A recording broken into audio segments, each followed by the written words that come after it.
వైజాగ్ స్టీల్కు ఈ శాపం. కాంగ్రెస్ పార్టీ అధికారంలో ఉన్నంత వరకు 2014 వరకు బ్రహ్మాండంగా నడిచింది విశాఖపట్నం స్టీలు. అసలు కాంగ్రెస్ పార్టీ చిత్తశుద్ధితో ఇందిరాగాంధీ దగ్గర నుంచి రాజీవ్ గాంధీ అయితేనేమి, ఆ తర్వాత పివి నరసింహారావు గారు అయితేనేమి, రాజశేఖర రెడ్డి గారు అయితేనేమి, ఇలాంటి ఎంతోమంది కాంగ్రెస్ పార్టీ నాయకుల చేత కలకలలాడిన ఈ ప్రాజెక్టు కాంగ్రెస్ పార్టీ అధికారంలో నుంచి దిగిపోగానే 2014లో మోడీ ప్రధానమంత్రి అవ్వంగానే ఒక శాపం లాగా మొదలైంది విశాఖపట్నం స్టీలుకు. ఎందుకని అడుగుతున్నాం.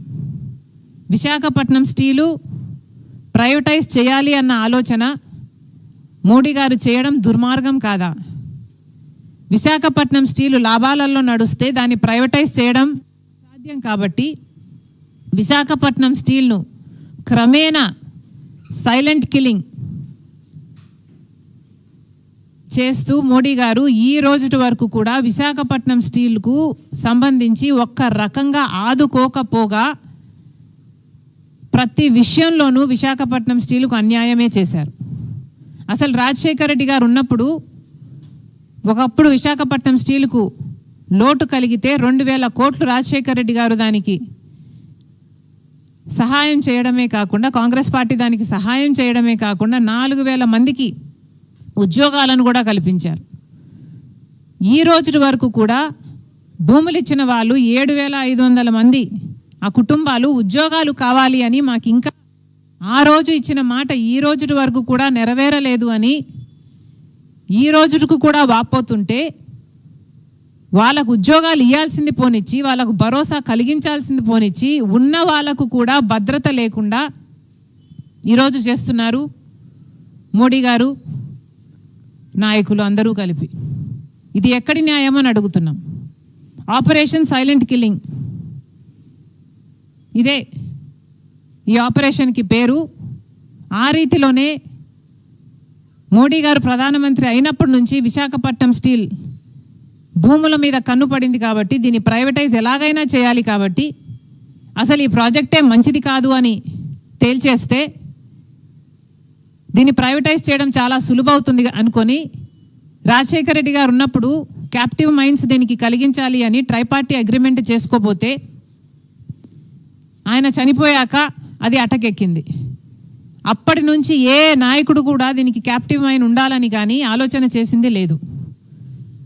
మోడీ గారు ప్రధానమంత్రి అయ్యారు, దీనికి క్యాప్టివ్ మైన్ ఇవ్వాల్సింది పోనిచ్చి లేదా సెయిల్లో విలీనం చేయాల్సింది పోనిచ్చి క్రమేణా ప్రతి విషయంలోనూ రా మెటీరియల్ దగ్గర నుంచి తీసుకుంటే ప్రతి విషయంలోనూ దీన్ని హ్యాండిక్యాప్ చేసే ప్రయత్నం చేశారు. ఇప్పటికీ కూడా 10 లక్షల టన్నులు ఐరన్ కావాల్సి ఉంటే 5 లక్షలే ఇస్తున్నారు. అలాగే బొగ్గు సరఫరా అయినా, అలాగే ఎలక్ట్రిసిటీ అయినా, లేకపోతే లాజిస్టిక్స్కి అయినా ఇలా ఒక్క దానికి కూడా సహాయం చేయకుండా ఆఖరికి మొన్న గంగవరం పోర్టుకు అయ్యే ఖర్చు కూడా జగన్మోహన్ రెడ్డి గారి పుణ్యమా అని రాజశేఖర రెడ్డి గారు గంగవరం పోర్టు 30 ఏళ్ళకు మళ్ళీ ప్రభుత్వం చేతిలోకి రావాలని దాన్ని ప్లాన్ చేస్తే జగన్మోహన్ రెడ్డి గారు కేవలం 600 కోట్ల రూపాయలకి మోడీ గారి కోసం అదానికి అప్పచెప్పారు. దాంట్లో కూడా మళ్ళీ విశాఖపట్నం స్టీల్కే నష్టం జరిగింది.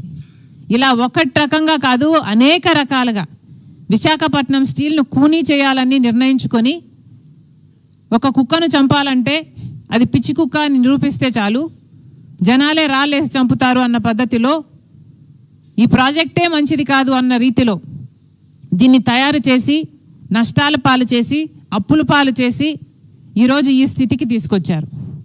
ఇప్పుడేమో ఉన్న ఉద్యోగస్తులు కూడా ఉన్న భరోసా కూడా లేకుండా ఇప్పటికే అక్కడ ఉన్న ఉద్యోగస్తులకి డ్యూటీకి వెళ్తే గేటు దగ్గర ఆ రోజు వాళ్ళ పేరు ఉంటుందో ఉండదో, ఉద్యోగం ఊడిపోయిందో తెలియక బిక్కు అనుకుంటూ ప్రతిరోజు ఉద్యోగానికి వెళ్తున్నామమ్మా అని చెప్తున్నారు.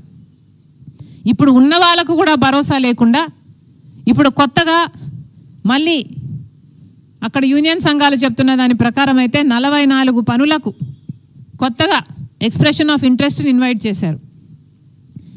ఇది అన్యాయం కాదా అని అడుగుతున్నాం.